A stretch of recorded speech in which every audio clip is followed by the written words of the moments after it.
So I am Karla Dennis. It's my pleasure to speak before you guys today. And really, I want to help you guys understand how to minimize tax. So my goal is that when you guys walk out of this room, that you guys will be able to know a little bit more about Karla, understand the difference between tax compliance and tax planning, to also understand how tax planning works, to understand strategies that you can employ, and to understand why you shouldn't fear planning, what you need to do, how you can overcome this thought process of crossing over from tax preparation to tax planning. Crystal told you guys a lot about me. I'd be quite honest with you. When I went to college, I didn't even take one tax class. I convinced my dean of students to let me out of tax and to put me in controllership, which he did, right? And then, lo and behold, I landed a job in a tax law firm as an administrative person. And I worked my way up through that firm from an administrative person, learning how to type back then tax briefs, do research, became a paralegal, and really got a real yearning for the law. I could immerse myself in the books. I was a very introverted person. I am a licensed enrolled agent. I'm not a CPA. I'm licensed in all 50 states by the federal government, which means I can represent clients before all revenue departments, all appellate divisions of the Internal Revenue Service, prepare all income tax returns, not just individuals, but corporate, estate tax returns, gift tax returns. I can do all of those things. I teach at Cal State Fullerton. I do online classes. I sit on their board of accountancy, advising their school of what type of curriculum and things they should be teaching their students from an entrepreneurial point of view. Academics is one thing, but actually doing it is something else. I am the founder of Karla Dennis and Associates, Inc.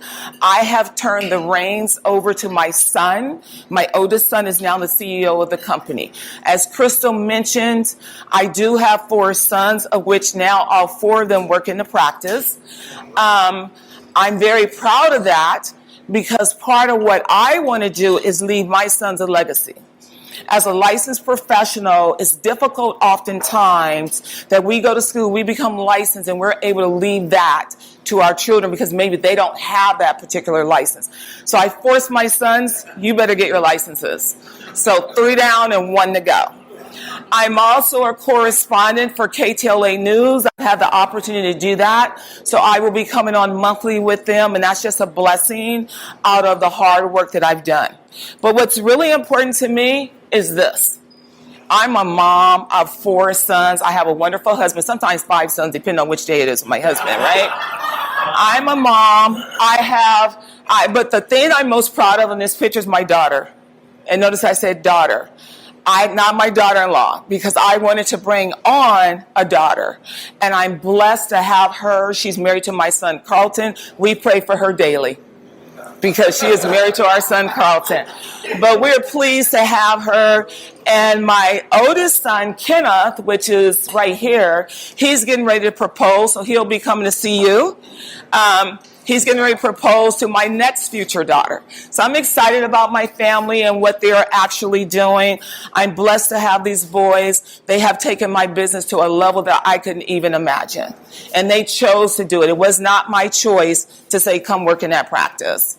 So with that being said, I just want to tell you guys about tax compliance. I am really working towards trying to get tax education in our school system. I think it's extremely important. I have avenues to do that, and I'm really advocating for that.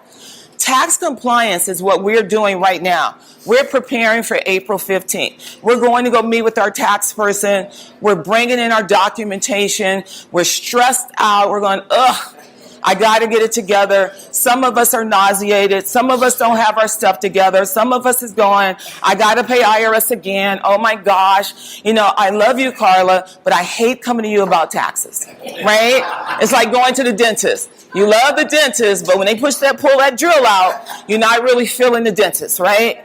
So I wanted to kind of change the relationship with clients and become more proactive versus reactive. And what precipitated that, I had a lady come in my office years ago when I first started business, and she opened up a adult toy store, and she was making a ton of money.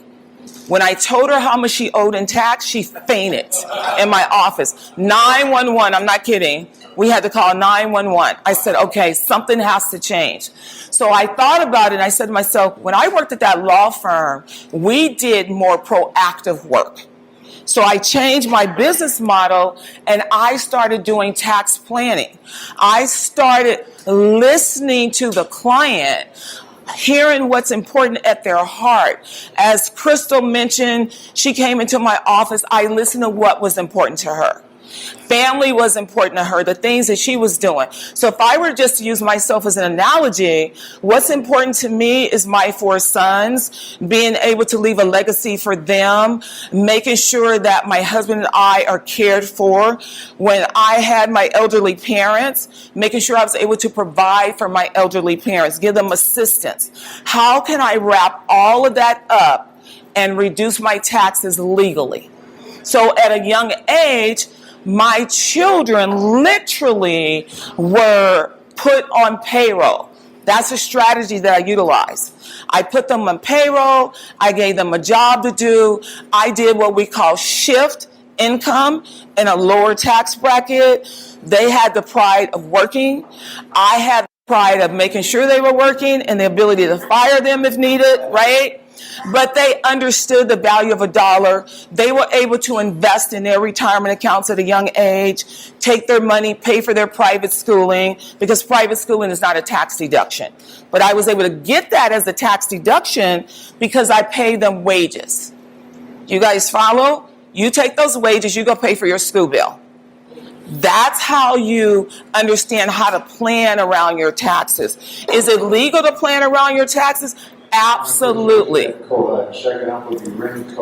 It's legal to plan around your taxes because it states that a man has the right to arrange his affairs to minimize taxes. And that was a Supreme Court case that stated that.